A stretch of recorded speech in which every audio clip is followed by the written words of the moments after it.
సోదరులందరికీ నమస్కారం. నేను మీ గోపిరెడ్డి. మీరు చూస్తున్నారు ఒకప్పుడు మంట ఇప్పుడు చేదు. సో టెక్నాలజీ వచ్చేసరికి మారుతూ ఉన్నది కాబట్టి ఇటువంటి కొత్త టెక్నాలజీలో అదేవిధంగా పురుగులు కూడా మారుతూ ఉన్నాయి. సో ఇప్పుడు వచ్చేసరికి నల్ల తామర పురుగు బెడద అనేది విపరీతంగా ఉండడం జరిగింది. సో దానికి సంబంధించి కొత్త టెక్నాలజీలో చేదుకు సంబంధించి ఒక కొత్త మందు, అదే ఎంబిట్ అనే మందుని తీసుకురావడం జరిగింది. సో మీరు చూస్తున్నారు కదా, అధునాతనమైన టెక్నాలజీని పరిచయం చేసే రైతు నేస్తం తెలుగు యూట్యూబ్ ఛానల్. ప్రజెంట్ మనం వచ్చేసరికి ఫార్మర్ ఫీల్డ్లో ప్రకాశం జిల్లాలో మనం ఉండడం జరిగింది. రైతు వచ్చేసరికి పాలివియాను దానితో పాటు ఎంబిట్ అనే మందుని కలిపి రెండోసారి, అంటే అంతకుముందు వారం క్రితం ఒకసారి కొట్టారు, ఇది రెండోసారి కొట్టడం జరిగింది. సో ఈ మందులో అతనికి ఏం నచ్చింది, ఈ మందులు ఎందుకు కొట్టారు, ఎందువల్ల అనేది ఒకసారి అడిగి తెలుసుకుందాం. సార్ నమస్తే సార్. ఇప్పుడు మీరు ఈ పాలివియాన్ ఎంబిట్ అనే మందులు స్ప్రే చేశారు కదా, సో ఎలా పనిచేసింది మొక్క మీద? తొలిసారి కొట్టినప్పుడు ఏమో బాగలేదు, కానీ మళ్ళీసారి కొట్టినప్పుడు బాగా తోట సేకరించి వచ్చింది, బాగా కొమ్మ పెట్టి నల్లినే తగ్గి పూతల పురుగు తగ్గింది. ఓకే, అయితే ఈ మందుని వచ్చం నల్లి కోసమే కొట్టారా, వేరే దేనికోసం అన్న కొట్టారా? పైరు కూడా బాగా పెరుగుతుందని చెప్పినారు, కొట్టినాం. ఓకే, చెప్పినారు, కొట్టారు. అయితే ఈ మందు అనేది చేదుగా ఉంటుందని చాలా మంది రైతులు చెప్తా ఉన్నారు, ప్లస్ కంపెనీ వాళ్ళు కూడా చెప్తా ఉన్నారు ఇది బాగా చేదుగా ఉంటుంది. అయితే ఈ మందు కొట్టుకునే రైతులకి మీరు ఏమన్నా చెప్తున్నారా, ప్రికాషన్స్ ఏమన్నా ఫాలో అవ్వాలా, లేదు ఏదైతే ద్రావణం ఉంటుందో మందు ద్రావణం దాంట్లో చేతులు పెట్టి తెప్పొచ్చా? ఎందుకు అదే దయచు రాది చేతులు తగిలించుకునే రబ్బర్ తగిలించుకొని కొట్టుకుంటే ఇంకేం ఇబ్బంది లేదు. గ్లౌజులు తగిలించుకుంటే ఏం ఇబ్బంది ఉండదు. నువ్వు కొట్టావు కదా, ఫస్ట్ గ్లౌజులు వేసుకున్నావా? వేసుకున్నావా? ఏం కాలే.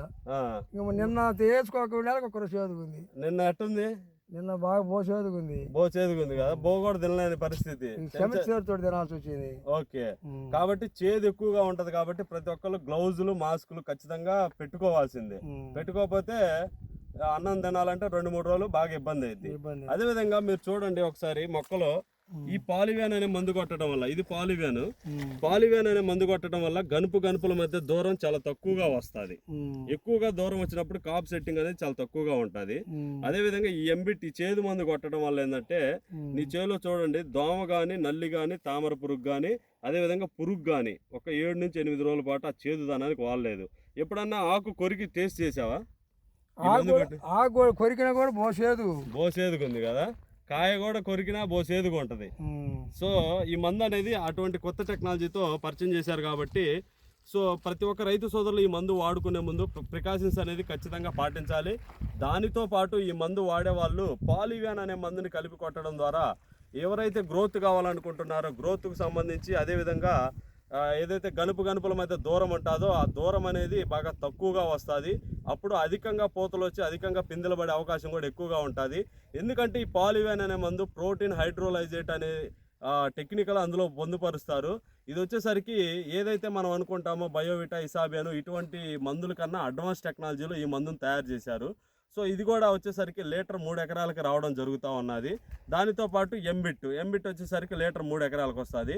కాకపోతే ప్రతి రైతు సోదరులు ఎంబిట్ అనే మందు గురించి తెలుసుకోవాల్సిన విషయాలు ఏంటంటే, ఎంబిట్ వచ్చేసరికి మనం స్ప్రే చేసినప్పుడు మొక్క ఎలా ఉందో స్ప్రే చేసిన తర్వాత 5-6 రోజుల తర్వాత కూడా మొక్క అలానే ఉంటుంది. అంటే దాని అర్థం మొక్క పెరగటం కానీ అలాగని మొక్క ముదుగు బారటం కానీ ఎటువంటిది జరగదు.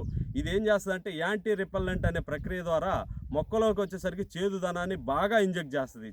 చేదు అంటే వేప నూనె కన్నా 3Dలో ఊహించుకోవాలి. 3 రెట్లు 4 రెట్లు అధికమైన చేదుని క్రియేట్ చేస్తుంది మొక్కలో. సో అధికమైన చేదుదనం వల్ల మొక్కకు వచ్చేసరికి దోమ కానీ, నల్లి కానీ, తామర పురుగు కానీ, పురుగు కానీ ఏది ఉన్నా కానీ రసం పీల్చలేని పరిస్థితిని క్రియేట్ చేస్తుంది 6 నుంచి 7 రోజులు. అంటే చాలామంది రైతు సోదరులు మనకి ఫీడ్బ్యాక్ కూడా ఇచ్చారు. వాళ్ళు 4 రోజుల తర్వాత కలుపు తీయటానికి కూలోళ్ళు పిలిపించినా కానీ కూలోళ్ళు మరుసటి రోజు మేము రామయ్య మీ చేనుకి అన్నారు. సో అటువంటి ఘాటుని, అటువంటి చేదుని ఇది క్రియేట్ చేస్తుంది. సో ప్రజెంట్ ట్రెండింగ్ టెక్నాలజీ ఎంబిట్ అనే మందు. సో ప్రతి ఒక్కళ్ళు ఎవరైతే కూరగాయ తోటలకి, పండ్ల తోటలకి కొట్టుకుంటారో వాళ్ళు వచ్చేసరికి 10 రోజులు ముందుగానే ఈ మందును వాడవలసి ఉంటుంది. ఎందుకంటే 10 రోజుల దాకా చేదుదనం పోదు కాబట్టి కూరగాయలు కోసుకొని తిన్నా కానీ, పండ్లు కోసుకొని తిన్నా కానీ చేదుగానే ఉంటాయి. అదేవిధంగా ఎండుమిర్చికి సంబంధించిన రైతు సోదరులు అయితే కంటిన్యూషన్గా రెగ్యులర్గా వాడుకోవచ్చు. సో ప్రతి ఒక్కళ్ళు ప్రికాషన్స్ పాటించాలి. దానితో పాటు ఈ మందుకు సంబంధించినటువంటి పూర్తి ఇన్ఫర్మేషన్, నాలెడ్జ్ని తెలుసుకున్న తర్వాత ఈ మందును యూజ్ చేయడం చాలా బెటర్గా ఉంటుందని ప్రతి ఒక్క రైతు సోదరునికి మేము విన్నవించుకుంటున్నాం. అదేవిధంగా ఈ మందులో ఏమి కలిపి కొట్టాలని చాలామంది రైతులు అడుగుతూ ఉన్నారు. సో ఎక్కువ మోతాదులో మనం చూసుకున్నట్లయితే ఈ మందులో జంప్ అనే టెక్నికల్ని, అంటే ఏదైతే ఫిప్రోనిల్ 80% WG అని ఉంటుందో ఆ టెక్నికల్ వాడడం ద్వారా మంచి రిజల్ట్ ఉన్నదని చాలామంది చెప్తున్నారు. అయితే ఇది నల్ల తామర పురుగు పనిచేస్తుంది కదా ఎంబిట్, మళ్ళీ జంప్ ఎందుకు కలపాలి అని క్వశ్చన్ మార్క్ పెడితే దానికి గల సమాధానం ఏంటంటే ఇది వచ్చేసరికి మొక్కలో చేదుదనాన్ని మాత్రమే ఇంక్యుబేట్ చేస్తుంది. కాబట్టి ఈ ఫిప్రోనిల్ 80% WG అనే టెక్నికల్ని స్ప్రే చేయడం ద్వారా ఏదైతే నల్ల తామర పురుగు ఉందో అది స్పాట్లోనే చనిపోవడం అనేది జరుగుతూ ఉంటుంది. దాని ద్వారా మొక్క మీద ఇంపాక్ట్ భారం అనేది తగ్గిద్ది. కాబట్టి ప్రతి ఒక్క రైతు సోదరులు గమనించాలి. అచ్చం జంపు ఏదైతే ఫిప్రోనిల్ 80% WG ఉందో అదే కాకుండా టోల్ఫెనాపైరాయిడ్ కీపనైనా వాడుకోవచ్చు, దానితో పాటు ఫిప్రోనిల్ రీజెంట్ అయినా వాడుకోవచ్చు, దానితో పాటు డయాపెంతూరాన్ పెగాసిస్ అయినా వాడుకోవచ్చు. సో అదేవిధంగా గ్రోత్ ప్రమోటర్స్ అయినటువంటి ఏవైనా పాలివియాన్ కానీ సో అదనంగా ఎటువంటి గ్రోత్ ప్రమోటర్స్ అయినా ఈ మందులో కలిపి వాడుకోవచ్చు, ఎటువంటి ప్రాబ్లం లేదు. కాబట్టి ఇప్పటివరకు నా సమాచారాన్ని చూసినందుకు మీ అందరికీ ప్రతి ఒక్కరికి ధన్యవాదాలు తెలియజేస్తున్నాను. అదేవిధంగా ఈ ఇన్ఫర్మేషన్ అందరూ తోటి రైతు సోదరులందరికీ షేర్ చేస్తారని మనసారా కోరుకుంటున్నాను.